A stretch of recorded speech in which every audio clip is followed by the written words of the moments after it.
Tabiat suami pelaku kekerasan dalam rumah tangga, KDRT, ibu muda di Konawe Selatan, Sulawesi Tenggara terkuak setelah istrinya meninggal dunia. Ternyata suami berinisial Is, 28, tidak cuma sekali atau dua kali melakukan KDRT terhadap istrinya, As, 24. Bahkan Is sering melakukan KDRT terhadap AS. Ironisnya, tindakan kekerasan tersebut justru memberikan kepuasan bagi si suami. Dorongan seksual Is justru memuncak saat melihat istrinya merintih kesakitan. Hal itu berdasar informasi yang dihimpun tribunnews.sultra.com atas kasus KDRT yang merenggut nyawa seorang istri di Konawe Selatan. Ternyata tak cuma melakukan KDRT, Is juga kerap mempermalukan istrinya AS.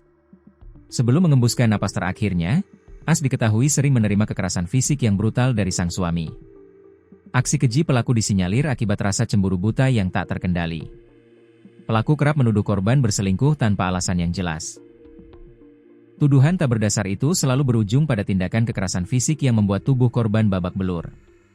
Anehnya, setelah melayangkan tuduhan selingkuh, pelaku kerap memaksa korban keluar rumah dengan pakaian seksi dan nyaris tanpa busana.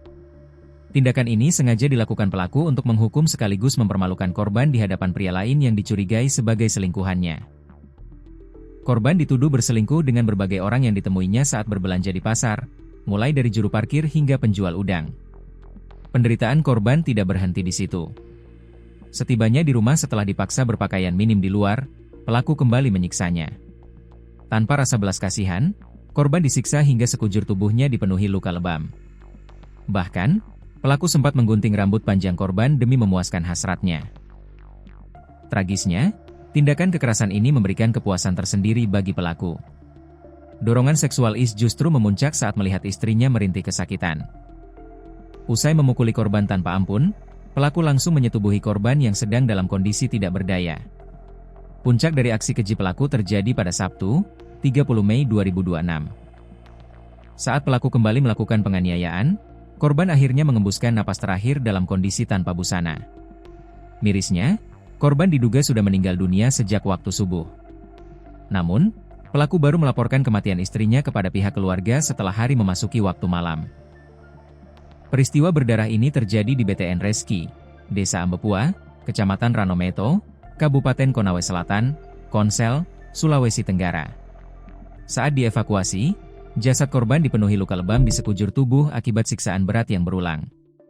Kasat Reskrim Polresta Kendari, AKP Weliwanto Malau, membenarkan bahwa pihaknya telah mengamankan terduga pelaku. Benar, saat tim menerima informasi, kami langsung bergerak ke TKP. Di sana kami langsung mengamankan terduga pelaku Is. Saat ini pelaku tengah menjalani pemeriksaan intensif terkait meninggalnya korban yang ditemukan dengan kondisi fisik dipenuhi luka lebam, ungkap Weliwanto, Minggu, 31 Mei 2026.